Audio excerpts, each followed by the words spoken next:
राधे राधे। ओम नमः शिवाय।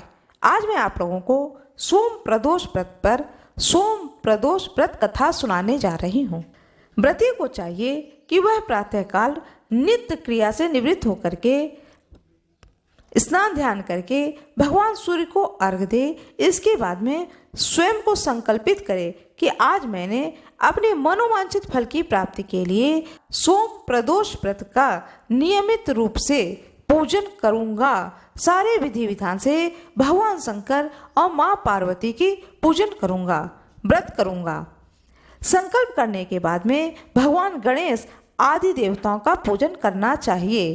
फिर भगवान शिव और माँ पार्वती का विधि से पूजन करना चाहिए तथा ओम उमा सहिताय शिवाय नमः इस मंत्र का 108 बार जाप करें। जाप करके भगवान शंकर की स्तुति करें। इस व्रत को जो कोई भी करता है भगवान की कृपा से उसके समस्त कार्य सिद्ध होते हैं।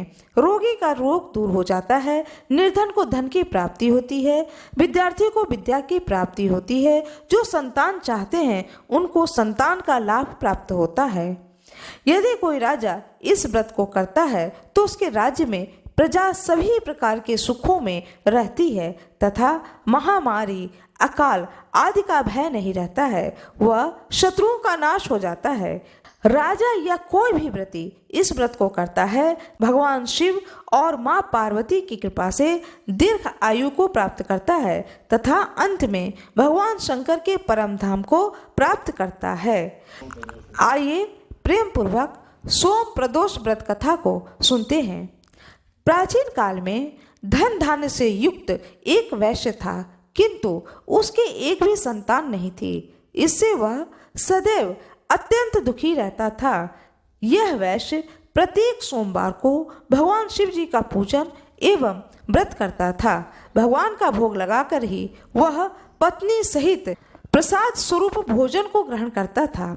उसकी भक्ति को देखकर माँ पार्वती ने भगवान शंकर से कहा कि यह वैश्य आपका अनन्य भक्त है, भक्ति पूर्वक आपकी पूजा करता है, आपकी आराधना करता है। कृपया करके आप इसके सारे दुखों को दूर कर दें। भगवान शंकर कहते हैं कि इस मेरे भक्त को संतान नहीं है, यह संतान चाहता है। माँ पार्वती कहती हैं कृपया करके आप इसे एक पुत्र दे दें। भगवान शंकर कहते हैं कि इस वैश्य के पूर्व जन्म का यह फल है जिसके कारण इसके भाग्य में पुत्र सुख नहीं है। यदि मैं पुत्र प्राप्ति का वरदान भी दे दूं तो वह बालक केवल 12 वर्ष तक ही जीवित रहेगा। माँ पार्वती कहती हैं कि हे प्रभु, आप जिस पर कृपा करते हैं उसकी सारी मनोकामनाओं की पूर्ति कर देते हैं। आप उसके भाग्य और दुर्भाग्य को नहीं देखते हैं। आप इस वैश्य पर कृपा करें। माँ पार्वती के अनुग्रह पर भगवान शंकर उस वैश्य से कहते हैं कि मैं तुम्हें एक पुत्र वरदान स्वरूप दे रहा हूँ, किंतु वह 12 वर्ष तक ही जीवित रहेगा। कुछ समय के बाद भगवान की कृपा से वैश्य को एक सुंदर पुत्र की प्राप्ति हुई। पुत्र के होने से वैश्य को न तो आनंद हुआ न ही शोक हुआ। उसे ज्ञात था कि उसके पुत्र की आयु केवल 12 वर्ष की है, किंतु फिर भी वह प्रसन्नता के साथ 11 वर्ष को बिताए। वैश्य की पत्नी ने अपने पति से कहा कि पुत्र विवाह के योग्य हो गया है, अतः आप उसका विवाह कहीं पर कर दें। वैश्य ने अपनी स्त्री से कहा कि अभी पुत्र को विद्या पढ़ने के लिए काशी जाना है। मैं अपने पुत्र को काशी भेज रहा हूँ विद्या की प्राप्ति के लिए। जब यह विद्या प्राप्त कर लेगा तो उसके बाद में मैं विवाह कर दूंगा। इस प्रकार अपनी पत्नी को समझा बुझाकर उसने पुत्र के मामा को बुला लिया और विपुल धन दे करके कहा कि तुम अपने भांजे को विद्या अध्ययन के लिए यज्ञ आदि कराते हुए, रास्ते में ब्राह्मणों को भोजन कराते हुए, दक्षिणा देते हुए काशी को ले जाओ। वहाँ जाकर के यह विद्या का अध्ययन करेगा। उसके बाद में तुम इसे कुशल पूर्वक घर ले आना। उसके बाद इसका मैं विवाह करूँगा। उस बालक के मामा ने इस बात को मान लिया और अपने भांजे को लेकर के काशी की ओर चला। लड़के का मामा अपने भांजे के साथ घर से विदा होकर वैश्य के बताए हुए रास्ते के अनुसार यज्ञ आदि करते हुए बालक के साथ एक नगर में पहुंचा। उसी दिन उस नगर के राजा की पुत्री का विवाह था। राजकुमारी बहुत ही रूपवती एवं गुणवती थी, किंतु जिस बालक के साथ उसका विवाह हो रहा था वह बालक एक आंख का काना था। वर का पिता इस कारण से बहुत ही चिंतित था। वर के पिता ने जब सर्वगुण संपन्न उस वैश्य पुत्र को देखा तो उसके मामा से कहा कि आप इस लड़के को कुछ समय के लिए मुझे दे दो तो आप मुझे पर बहुत बड़ी कृपा करेंगे। विवाह के बाद मैं इस कुमार को आपको सौंप दूंगा तथा पुरस्कार स्वरूप बहुत सा धन भी दूंगा। वर के पिता ने जब इस प्रकार कहा तो उस लड़के के मामा ने उस लड़के के पिता का कहना मान लिया और अपने भांजे को वर बनाकर मंडप में भेज दिया। राजकुमारी और वैश्य पुत्र का विवाह हो गया। वैश्य का जो पुत्र था उसने यह वृत्तांत सिंदूर दान के बाद वैश्य पुत्र लौटने लगा तो उसने राजकुमारी की साड़ी में अपना संपूर्ण वृत्तांत लिख दिया कि तुम्हारा विवाह हमारे साथ हुआ है और मैं अब विद्या प्राप्त करने के लिए काशी को जा रहा हूँ। जिसके साथ तुम्हारी विदाई होगी वह राजकुमार एक आंख का काना है और वह तुम्हें अपनी पत्नी बना करके तुम्हें अपने साथ अपने नगर को ले जाएगा। ऐसा उसने उस राजकुमारी की चुनरी पर लिख दिया। प्रातःकाल जब उस राजकुमारी की निगाह अपने उस चुनरी पर पड़ी तो वह पढ़ती है कि अरे इसमें यह क्या लिखा है। वह सारी बातों को जब पढ़ लेती है तब वह उस राजकुमार को देखती है कि सही बात है, यह राजकुमार एक आंख से काना है और वह समझ जाती है कि मेरा विवाह इस राजकुमार के साथ नहीं हुआ है, मेरा विवाह तो एक वैश्य कुमार के साथ हुआ है जो कि विद्या प्राप्त करने के लिए काशी की ओर चला गया है।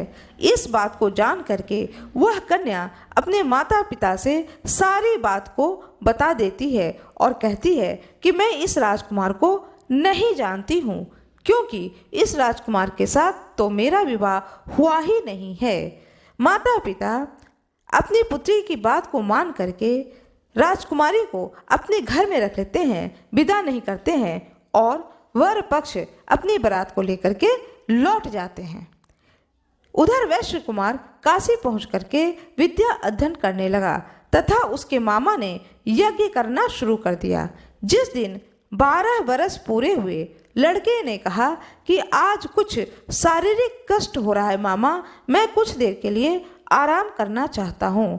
ऐसा कह करके लड़का अपने बिस्तर पर जाकर लेट गया और थोड़ी देर बाद उस लड़के की वैश्य कुमार की मृत्यु हो जाती है। थोड़ी देर बाद मामा ने आकर देखा कि भांजे की मृत्यु हो चुकी है, जिसके कारण मामा बहुत ही दुखी हुए, किंतु उन्होंने निश्चय किया कि मैं यज्ञ को पूरा करने के बाद ही दूसरा कार्य आरंभ करूंगा। यज्ञ की पूर्ण आहुति होने के बाद जब सभी लोग वहां से चले गए तब मामा रोने लगे। देव योग से उसी स्थान से माता पार्वती और भगवान शिव निकल रहे थे। माँ पार्वती ने शिव जी से कहा कि यह कैसा करुण क्रंदन है, वहां पर चलकर देखना चाहिए। पार्वती जी के कहने पर भगवान शंकर कहते हैं कि यह वही वैश्य पुत्र है जिसको कि मैंने वैश्य को पुत्र प्राप्ति का वरदान दिया था। उसका 12 वर्ष साल पूरा हुआ और उस वैश्य पुत्र की मृत्यु हो गई है। उस वैश्य पुत्र की मृत्यु पर उसके मामा का यह करुण क्रंदन आवाज है जिसे कि तुम सुन रही हो। माँ पार्वती कहती हैं भगवान शंकर से कि हे प्रभु, या तो आपने उसे पुत्र दिया न होता और जब आपने दिया है तो उसे आयु भी दीजिए, उस बालक पर कृपा करें। जब तक कि आप कृपा नहीं करेंगे मैं इस स्थान से आगे नहीं बढ़ूंगी। माँ पार्वती को बहुत ही दया आती है उस वैश्य पुत्र पर। माँ पार्वती कहती हैं बड़े ही आशा और विश्वास के साथ में मनुष्य आपकी पूजा करते हैं, आप कृपा करके उनके इस विश्वास को न तोड़ें, इस वैश्य के पुत्र की आयु को बढ़ाएं, कृपया करके इसे शतायु बनाएं। माँ पार्वती की विनती करने पर भगवान शंकर ने उस वैश्य पुत्र को शतायु कर दिया, उसकी आयु को बढ़ा दिया। थोड़ी देर बाद में वह बालक जी उठा, उठ करके बैठ गया और अपने मामा से कहता है, मामा बहुत देर हो गई है, अब मुझे बहुत जोरों की भूख लग रही है। अपने भांजे के इस शब्द को सुनकर मामा जो है बहुत ही खुश हो जाते हैं और अपने भांजे को कहते हैं, चलो पुत्र, चल करके साथ में बैठकर भोजन करते हैं। मन ही मन वह मामा भगवान शंकर और माँ पार्वती को प्रणाम करते हैं कि हे प्रभु, आपकी कृपा से ही मेरा यह भांजा जीवित हो उठा है। कुछ दिन के बाद बालक समस्त विद्याओं में निपुण होकर के अपने मामा के साथ अपने नगर को चल दिया। मार्ग में उसी नगर में उसी स्थान पर रुका जहाँ पर कि उसका विवाह हुआ था। वहाँ पर उसने यज्ञ किया तथा ब्राह्मणों को भोजन कराकर दक्षिणा दी।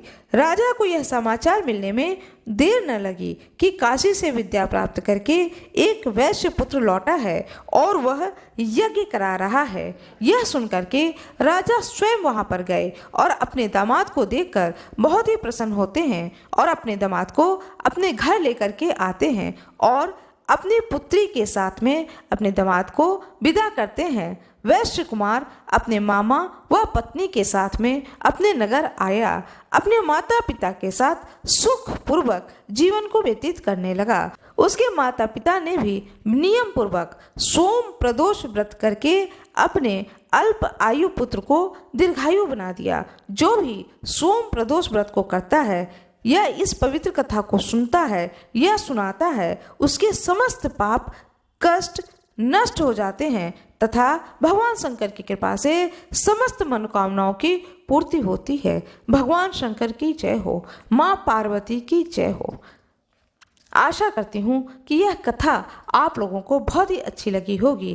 कृपया वीडियो को लाइक करिएगा, चैनल को सब्सक्राइब करिएगा, बेल आइकन दबाना ना भूलिएगा। आप लोगों का बहुत बहुत धन्यवाद।